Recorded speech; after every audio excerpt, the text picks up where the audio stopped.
جب آپ دائیں طرف سوتے تو لیفٹ سائڈ آپ کی بہتر کام کرتی، اور اس کے اندر ہوا کی نالیوں سے میوکس وغیرہ جلد خارج ہو جاتا ہے.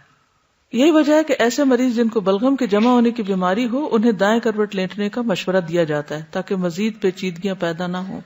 تو اس لیے خصوصی طور پر جن کو سانس کی کوئی تکلیف ہو یا اسی طرح بلغم سے ریلیٹڈ زکام وغیرہ، فلو، کھانسی، وہ سب اس چیز پر عمل کی کوشش کریں. ویسے ہی مسنون سمجھ کر کریں تو بہت سے فائدے ہوں گے. جہاں تک دائیں کروٹ لیٹنے کا تعلق ہے تو اس کے کچھ فائدے بھی ہیں. ایک تو یہ کہ کھانا جلد ہضم ہو جاتا ہے. دائیں کروٹ سونے سے کھانا معدے سے آنتوں تک تقریباً 2.5 سے 4.5 گھنٹوں میں پہنچ جاتا ہے، جبکہ اگر بائیں کروٹ سویا جائے تو 5 سے 8 گھنٹے لگتے ہیں اس کو ڈائجسٹ ہونے میں. ٹھیک ہے. دوسری بات یہ کہ بائیں پھیپھڑے کی کارکردگی بہتر ہوتی ہے.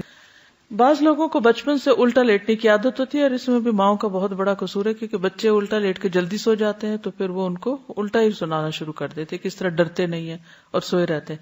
پھر وہ عادت بڑے ہو کر پختہ ہو جاتی ہے. تو بچپن سے اگر آپ ان کو سائڈ پر سلائیں، مسنون طریقے سے سلائیں، تو اس کا انہیں فائدہ ہوگا. ڈاکٹر ظافر کہتے ہیں کہ پیٹ کے بل لیٹنے سے سانس لینے میں دشواری ہونے لگتی ہے، کیونکہ پھیپھڑوں کے اوپر بھی اثر جاتا ہے. ریڑھ کی ہڈی کا پورا پریشر پیٹ اور سینے پر پڑتا ہے، جس سے سانس لینے کے عمل میں مشکل ہوتی ہے. اسی طرح گردن کے موہرے بھی بینڈ ہو جاتے ہیں. ایک آسٹریلین ریسرچر کے مطابق چھوٹے بچوں میں اچانک موت کی شرح میں 3 گنا اضافہ ہو جاتا ہے جبکہ وہ پیٹ کے بل سوئے ہوئے ہوں. ٹائم میگزین نے بھی ایک برٹش اسٹڈی پبلش کی تھی جس نے اسی بات کو کنفرم کیا کہ بچوں میں ڈیتھ ریٹ بڑھ جاتا ہے. اور کمر کے بل بالکل ہی سیدھا سونا، اس پوزیشن میں لیٹنے سے جبڑے کا نچلا حصہ ریلیکس ہو جاتا ہے جس سے منہ کھل جاتا ہے، اور انسان ناک سے سانس لینے کی بجائے منہ سے سانس لینے لگتا ہے، جس کے نتیجے میں گلا اور منہ بہت خشک ہو جاتا ہے اور بہت سی انفیکشن ہو سکتی ہے، کیونکہ آپ کے ڈائریکٹ جو جراثیم ہے وہ ناک سے سانس لینے کی بجائے منہ سے لے رہے ہیں تو وہ جا کے حلق کو چمٹ جائیں گے، تو پھر اس کی وجہ سے وہ ڈرائی ہو جائے گا جس سے کف اور باقی بیماریاں آپ کو لگ جائیں گی. تو اس لیے اس سے پرہیز کریں، یعنی بالکل سیدھا لیٹنے سے پرہیز کریں. اسی طرح ایئر فلو کے بلاک ہونے کی وجہ سے خراٹے پیدا ہو جاتے ہیں.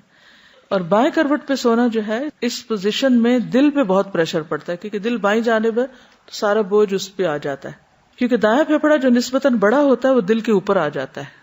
ٹھیک ہے، یعنی آپ بائیں طرف سوتے ہیں تو دائیں پھیپھڑا جو نسبتاً ہیوی ہے یا بڑا ہے وہ دل کے اوپر بوجھ ڈال دیتا ہے. اس سے دل کی کارکردگی متاثر ہوتی ہے. اب یہ باتیں تو ریسرچز بعد میں ثابت کر رہی ہیں اور نفع اور نقصان اور بہت سی چیزیں ہمیں پتہ چل رہی ہیں، لیکن آپ دیکھیے کہ اللہ کے رسول صلی اللہ علیہ وسلم کی سنت سمجھ کر اگر ہم کوئی کام کرتے ہیں تو دنیاوی فائدہ بھی ہے اور آخرت کا فائدہ بھی، دونوں ہی فائدے. اصل بات ہے یقین کی. نبی صلی اللہ علیہ وسلم کے سونے کا انداز مسنون انداز ہے. آپ دائیں کروٹ پہ سوتے تھے جبکہ آپ کا دایاں ہاتھ آپ کے دائیں رخسار کے نیچے ہوتا تھا.